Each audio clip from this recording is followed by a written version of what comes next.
ดูดุเลยปะ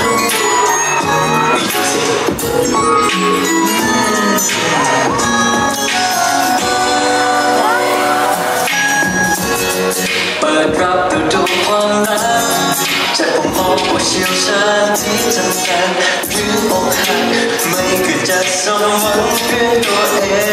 งแต่ดูคนอื่นมันนะ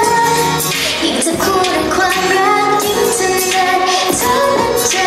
ให้สมหวังไปแล้วนะรู้เลยฉันขอดูดวงให้เธอฟรีเพราะฉันรู้ราศีเธอและมองดวงตาของเธอมันนานแล้วคำทำนายบอกไว้หากว่าเธอได้เป็นแฟนฉันเธอจะโชคดีที่สุดไม่ไหวเสียใจจะพบความสุขที่หาไม่ได้จากไหน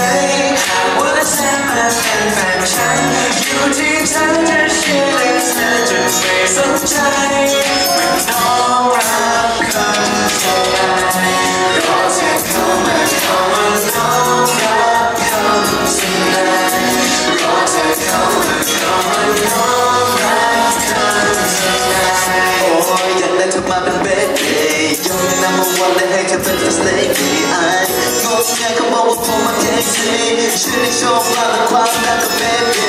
วันที่ว่าแค่มีกันได้แล้วมาสู่กันทำมันอยู่ได้ไม่ต้องไปทำไม่ต้องไปทิ้งไม่ต้องไปทำใครไม่ต้องไปทิ้งสปริงทำอะไรมันเรื่องว่าไม่ยอมไม่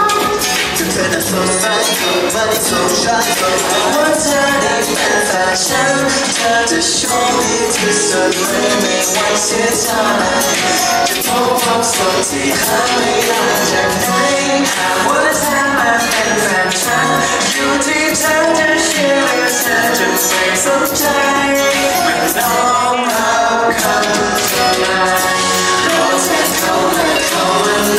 งรับคำทำนายรอเธอเข้ามาน้องรับคำทำนายเธอยอมให้ฉันเป็นแฟนสัญญาจะไม่งงแงจะคอยเธอแค่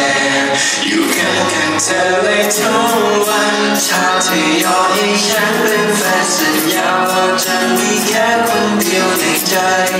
ฉันมีแค่เธอ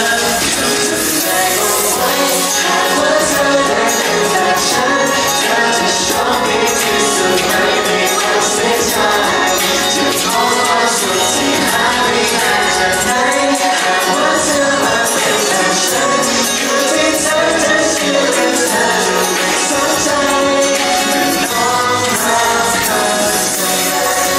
รอเธอเข้ามาน้องรับคำทำนายรอเธอเข้ามาน้องรับคำทำนายอยากให้เธอมาเป็นแฟนฉันเธอจะ happy